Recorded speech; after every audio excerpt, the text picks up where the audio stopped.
L'épisode du tyran qui désira Sahara. Abu Huraira a dit « Ibrahim n'a menti que 3 fois, 2 fois pour Allah. La première lorsqu'il dit « Je suis malade ». La deuxième lorsqu'il dit « C'est la plus grande d'entre elles que voici qu'il a fait ».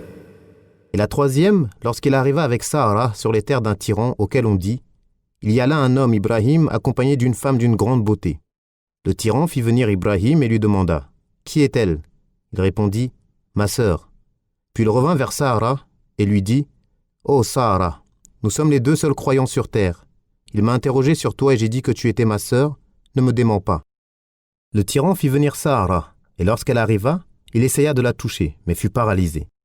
Il lui dit « Invoque Allah pour moi et je ne te ferai aucun mal. » Elle invoqua Allah et il fut libéré. Mais il essaya de nouveau de la toucher, mais fut de nouveau paralysé et plus durement encore. De nouveau il dit « Invoque Allah pour moi et je ne te ferai aucun mal. » Elle invoqua Allah et il fut libéré. Il appela alors un de ses serviteurs et lui dit « Ce n'est pas une femme mais un démon que vous m'avez amené. » Il lui donna alors Hajar comme servante et la laissa partir. Elle revint chez elle et trouva Ibrahim en train de prier. Il lui fit signe de sa main pour lui demander ce qui s'était passé avec le roi et elle lui répondit « Allah a déjoué la ruse du mécréant ou du libertin et nous a donné Hajar comme servante. » Abu Huraira dit ensuite « Et c'est elle votre mère, ô mes enfants. » Abu Sa'id al-Khudri rapporte que le messager d'Allah a dit à propos des 3 paroles prononcées par Ibrahim « En tout cela, il a cherché à défendre la religion d'Allah. Il dit « Je suis malade » et « C'est la plus grande d'entre elles que voici qu'il a fait. » Et au tyran qui désira Sahara, « C'est ma sœur. » Lorsqu'il dit « C'est ma sœur », c'est-à-dire dans la religion d'Allah. De même, lorsqu'il lui dit « Nous sommes les 2 seuls croyants sur terre », cela signifie le seul couple de croyants sur terre, puisque l'autre était avec eux et qu'il est un prophète. En se rendant chez le tyran, Ibrahim pria Allah qu'il protège sa famille et repousse le mal de celui qui en voulait à son épouse. Sahara fit de même, et c'est pourquoi, lorsque l'ennemi s'avança vers elle, elle se mit à faire ses ablutions, à prier et invoquer Allah comme elle le faisait auparavant. C'est pourquoi Allah dit « Et cherchez secours dans la patience et la prière. » Allah la protégea et la préserva donc en raison de la vertu de son serviteur, messager, bien-aimé et ami privilégié Ibrahim. Certains savants ont même été d'avis que 3 femmes reçurent la prophétie. Sahara, la mère de Moussa et Mariam. Mais la majorité des savants est d'avis qu'elles sont des véridiques et non des prophètes. Son retour vers la Terre Sainte et l'émigration de Lot. Ensuite, l'ami privilégié d'Allah quitta l'Égypte pour revenir vers la Terre Sainte en emportant avec lui des troupeaux, des esclaves et de nombreux biens. Hajar, la copte, l'Égyptienne, les accompagna également. Puis, sur ordre d'Ibrahim, Lot prit une part des biens et émigra vers la région d'Al-Ghawr, où se trouvait la ville de Sadoum, une des grandes cités de l'époque habitée par des gens mauvais, mécréants et libertins. La bonne annonce faite à Ibrahim. Allah révéla alors à Ibrahim de regarder vers le nord, le sud, l'est et l'ouest et lui annonça « Je t'accorderai toute cette région à toi et ta descendance jusqu'à la fin des temps, et ta descendance va se multiplier au point d'être aussi nombreuse que la poussière de la terre. » Cette bonne annonce concerne cette communauté, et plus encore, elle ne se sera concrétisée pleinement qu'avec l'avènement de la communauté du prophète Mohammed. Cela est confirmé par la parole du prophète « Allah a réuni pour moi la terre et je l'ai vue d'Orient en Occident, et le royaume de ma communauté atteindra tout ce qu'on a réuni pour moi. » La naissance d'Ismaïl. Les gens du livre rapportent qu'Ibrahim a invoqué Allah afin qu'il lui accorde une descendance pieuse, et Allah lui annonça cela. Après 20 années passées en Terre Sainte, Sahara dit à Ibrahim « Le Seigneur m'a privé d'enfant. Accouple-toi donc avec ma servante dans l'espoir qu'Allah nous accorde un enfant. » Ibrahim accepta la proposition. Elle tomba aussitôt enceinte et mit au monde Ismaïl. Lorsqu'Ismaïl vint au monde, Allah inspira à Ibrahim qu'il aura un fils de Sahara, nommé Ishaq. Ibrahim tomba alors prosterné devant Allah en signe de reconnaissance. Allah lui dit « J'ai répondu à tes invocations concernant Ismaïl. Je l'ai béni et j'ai multiplié sa descendance d'où émergeront 12 hommes prestigieux.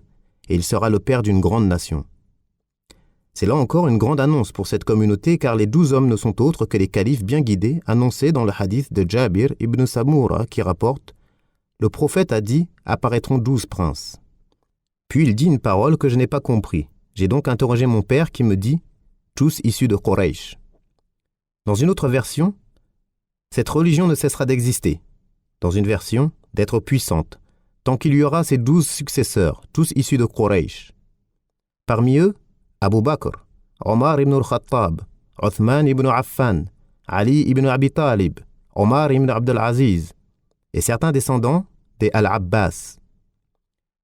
Cela ne signifie pas qu'il faille que ce soit 12 hommes qui se suivent, mais plutôt qu'ils devront nécessairement exister. Cela ne désigne pas non plus les 12 imams, en lesquels croit la secte chiite Ar-Rafida, et dont le premier est Ali, et le dernier l'imam attendu qui repose pour l'instant dans la grotte de Sammara, et dont le nom est Muhammad ibn al-Hassan al-Askari, comme ils le prétendent. Et on n'a pas vu parmi eux plus bénéfique qu'Ali et son fils Hassan lorsque Ali abandonna le combat et céda le pouvoir à Muawiyah, étouffant ainsi le feu des troubles et calmant l'ardeur du combat entre les musulmans. Les autres prétendus imams, des Rafida, n'étaient que des sujets et n'ont eu aucun poids sur le sort de la communauté. Quant à leur croyance concernant la grotte de Sammara, c'est un fantasme et une élucubration sans aucune réalité ou preuve. Lorsque Hajar mit au monde Ismaïl, Sarah devint très jalouse et elle demanda à Ibrahim de l'éloigner d'elle. Il prit donc Hajar et Ismaïl et les amena jusqu'à ce qui est aujourd'hui la Mecque. On rapporte qu'Ismaïl était encore un nourrisson à ce moment et que lorsqu'Ibrahim les laissa et s'en alla, Hajar s'agrippa à ses vêtements et lui dit « Ô Ibrahim, où vas-tu nous abandonnant ici sans rien ?» Il ne répondit pas, et lorsqu'elle vit que malgré son insistance il ne répondait pas, elle lui demanda « Est-ce Allah qui t'a ordonné cela ?» Il dit « Oui ». Elle dit alors « Dans ce cas, il ne nous abandonnera pas. » Le voyage d'Ibrahim, Ismaïl et Hajar. Ibn Abbas rapporte que la première femme à avoir porté une ceinture fut la mère d'Ismaïl, qui en porta pour cacher les signes de sa grossesse à Sarah. Puis Ibrahim les prit, elle et son fils qu'elle allaitait encore, et les laissa près de la maison sacrée, au pied d'un grand arbre au-dessus de Zamzam, dans la partie la plus élevée de la mosquée. Il n'y avait alors personne à la Mecque, et il n'y avait pas d'eau. Il les laissa là, avec pour seule provision une sacoche de dattes et une outre remplie d'eau. Puis il revint sur ses pas, mais la mère d'Ismaïl le suivit et lui dit « Ô Ibrahim, où vas-tu en nous laissant ici, dans ce désert où il n'y a rien ni personne ?» Elle répéta plusieurs fois sa question, mais il ne se retournait pas. Voyant cela, elle lui demanda « Est-ce Allah qui te l'a ordonné ?» Il répondit « Oui ». Elle dit alors « Alors, il ne nous abandonnera pas. » Et elle revint sur ses pas. Ibrahim partit alors jusqu'à être hors de leur vue. Il fit face à la maison sacrée, leva les mains et invoqua Allah en ces termes. « Ô Seigneur, j'ai établi une partie de ma descendance dans une vallée sans culture, près de ta maison sacrée. Ô Seigneur, afin qu'ils accomplissent la prière, fais que penche vers eux le cœur d'une partie des gens, et nourris-les de toutes sortes de fruits, peut-être seront-ils reconnaissants. » La mère d'Ismaïl se mit alors à allaiter son fils, et elle but l'eau de la gourde jusqu'à ce qu'il n'en restât plus. Puis elle eut soif, ainsi que son fils, qui se mit à se tordre de douleur. Elle s'éloigna pour ne pas voir son fils dans cet état, et elle vit que As-Safa était la colline la plus proche. Elle l'escalada et se mit à scruter la vallée pour voir s'il y avait quelqu'un, mais elle ne vit personne. Elle redescendit, et lorsqu'elle atteignit le creux de la vallée, elle releva le pan de sa tunique et courut avec peine jusqu'à atteindre la colline d'Al-Marwa, qu'elle escalada pour voir quelqu'un, mais elle ne vit personne. Et elle fit cela 7 fois. Ibn Abbas ajouta, « Le prophète a dit, c'est pour cela que les gens font le parcours entre les 2 collines. » Une fois parvenue au sommet, Al-Marwa, elle entendit une voix. Elle dit en elle-même, « Tais-toi !» Elle tendit l'oreille et entendit à nouveau la voix l'interpeller. Elle dit alors, « Je t'ai bien entendu. Si tu as de l'eau, secours-moi. » Elle vit alors l'ange à l'endroit où se trouve la source de Zamzam. Il frappa la terre de son talon ou de son aile, jusqu'à ce que l'eau jaillisse. Hajar se mit à creuser un petit bassin et à puiser de l'eau dans sa gourde, mais l'eau ne cessait de jaillir au fur et à mesure qu'elle recueillait de l'eau. Ibn Abbas ajouta, « Le messager d'Allah a dit, qu'Allah fasse miséricorde à la mère d'Ismaïl. Si elle avait laissé Zamzam couler, ou, si elle n'avait pas puisé de l'eau, Zamzam serait une source jaillissante. » Elle en but et donna le sein à son fils. L'ange lui dit, « Ne crains pas d'être abandonné, car ici sera bâtie la maison d'Allah par cet enfant et son père, et Allah n'abandonne pas les siens. » La maison s'élevait dans le ciel telle une colline. Les torrents d'eau qui jaillissaient passaient à sa droite et à sa gauche. Elle demeura ainsi jusqu'au jour où des membres de la tribu de Jurhum, revenant de Kada', firent halte dans la vallée de la Mecque. Ils virent un oiseau planer dans le ciel et dirent « Cet oiseau tourne autour de l'eau. Nous nous arrêtons pourtant régulièrement dans cette vallée, mais il n'y a pas d'eau. » Ils envoyèrent des éclaireurs qui leur confirmèrent la présence d'eau. Ils s'y rendirent et trouvèrent la mère d'Ismaïl près de l'eau. Ils lui demandèrent « Nous permets-tu de nous établir auprès de toi ?» Elle répondit « Oui, mais vous n'avez aucun droit sur l'eau. » Ils acceptèrent et s'établirent près d'elle. Abdullah ibn Abbas ajouta « Le prophète a dit « Cela réjouit la mère d'Ismaïl qui aimait la compagnie. » Ils s'installèrent donc et firent venir leurs familles qui furent plus nombreuses. Ismaïl devint un jeune homme et apprit la langue arabe à leur contact. Il leur plut et ils lui donnèrent une de leurs filles en mariage. La mère d'Ismaïl mourut, et peu après le mariage d'Ismaïl, Ibrahim revint voir son fils. Il ne le trouva pas chez lui et il interrogea son épouse qui lui dit « Il est parti chercher des provisions ». Puis il l'interrogea sur leur situation, et elle lui répondit « Nous vivons mal, dans la gêne et la difficulté. » Il lui dit alors « Lorsque ton époux sera de retour, transmets-lui mon salut et dis-lui qu'il change le seuil de sa porte. » À son retour, Ismaïl pressentit quelque chose et dit « Quelqu'un est-il venu ?» Elle répondit « Oui, un vieillard qui était comme ceci et comme cela. » Elle le décrivit « Est venu et m'a demandé de tes nouvelles. Je lui en ai donné. Il me demanda aussi comment nous vivions, et je lui ai répondu que nous vivions dans la gêne et la difficulté. Il lui dit « T'a-t-il fait une recommandation ?»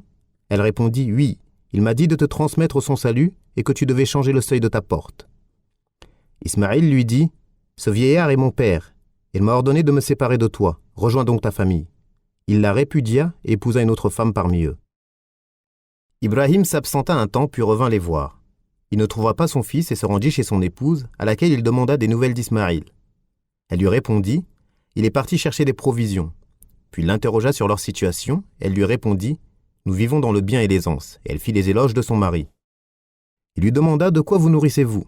« De viande. » « Que buvez-vous » ? « De l'eau. »« Ô Allah, bénis leur viande et leur eau. » Le prophète dit « Il n'avait alors pas de céréales. S'il y en avait eu, Ibrahim les aurait également bénis. » Personne en dehors des habitants de la Mecque ne peut se contenter de ces deux seules choses sans s'en plaindre. Il lui dit « Lorsque ton époux sera de retour, transmets-lui mon salut et dis-lui de garder le seuil de sa porte. » À son retour, Ismaïl lui demanda « Quelqu'un est-il venu ?» Elle répondit « Oui, un vieil homme de belle apparence. » Elle fit ses éloges et il m'a demandé de tes nouvelles. Je lui en ai donné. Il me demanda aussi comment nous vivions et je lui ai répondu que nous vivions dans le bien. Il lui dit « T'a-t-il fait une recommandation ?» Elle répondit « Oui, il m'a dit de te transmettre son salut et que tu devais garder le seuil de ta porte. » Ismaïl lui dit « Cet homme est mon père. Tu es le seuil de la porte et il m'a ordonné de te garder pour épouse. » Ibrahim s'absenta encore quelque temps puis revint à la Mecque pour voir son fils. Il le trouva assis sous un arbre près du puits de Zamzam taillant des flèches. Ismaïl se leva, alla à sa rencontre et ils s'étreignirent comme seul un père et son fils peuvent le faire. Puis Ibrahim dit à son fils « Ô mon fils, Allah m'a ordonné quelque chose. » Ismaïl lui dit « Fais ce que ton Seigneur t'a ordonné. M'y aideras-tu ? Oui, je t'aiderai. Allah m'a ordonné de construire une maison à cet emplacement. » Et il lui montra un monticule qui dominait les alentours. C'est là qu'ils bâtirent les fondations de la maison. Ismaïl apportait les pierres à Ibrahim qui se chargeait de la construction. Lorsque la construction s'éleva, il lui apporta un rocher sur lequel il monta pour continuer son travail. Et Ismaïl lui donnait les pierres.